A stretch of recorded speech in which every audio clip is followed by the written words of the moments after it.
Bonjour à toutes et à tous, j'espère que vous vous portez bien. Aujourd'hui, lors de cette courte vidéo, moi et Taha allons vous présenter la tragédie.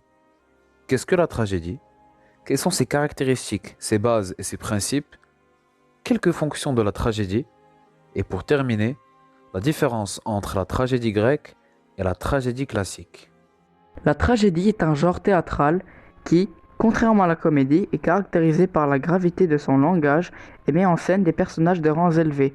Ces personnages ne peuvent pas se sortir du pétrin, donc elle se dénoue très souvent par la mort d'un ou plusieurs personnages. La tragédie expose les thèmes mythiques, tout comme l'épopée, où les héros d'anciennes légendes font face aux dieux. La volonté des dieux est ainsi nommée fatalité. Ces hommes exemplaires sont confrontés à des situations qui les dépassent et les remettent en question. Mais ce n'est pas seulement l'univers mythique qui devient problématique, c'est aussi tout le monde réel qui remet en question ses principes essentiels, comme la justice, la vérité et la place de l'homme. Ce genre est donc marqué par un contexte tout autant politique que religieux.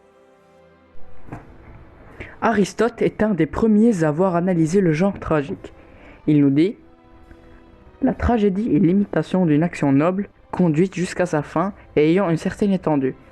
C'est une imitation faite par des personnages en action et non par le moyen d'une narration, et qui, par l'entremise de la pitié et de la crainte, accomplit la purgation des émotions de ce genre.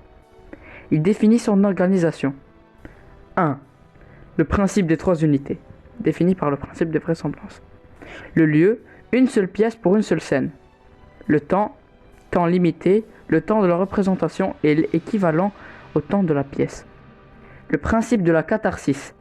La tragédie doit purger les passions et inspirer terreur et pitié aux spectateurs. La tragédie a pour but de plaire. En effet, elle provoque la peur pour soi-même et la compassion pour autrui. Deux sentiments qui étrangement procurent du plaisir. En s'identifiant au héros, on apprend que certaines passions sont source de souffrance.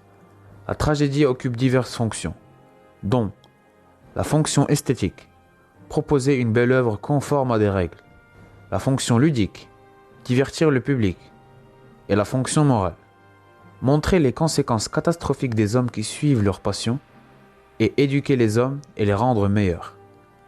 Et pour terminer, voici la différence entre la tragédie classique et la tragédie grecque.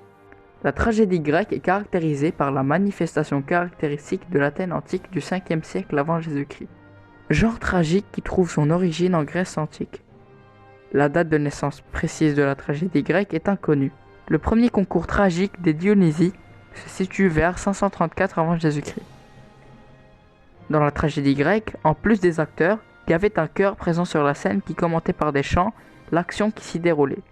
Et les dénouements heureux étaient beaucoup plus fréquents. Quant à la tragédie classique, c'est un peu différent. Les thèmes tragiques abordés étaient souvent l'héroïsme, l'honneur et la vengeance, l'amour et la fatalité, l'homme face à son destin. Le dénouement d'une tragédie classique est souvent malheureux. La principale règle est de plaire et de toucher.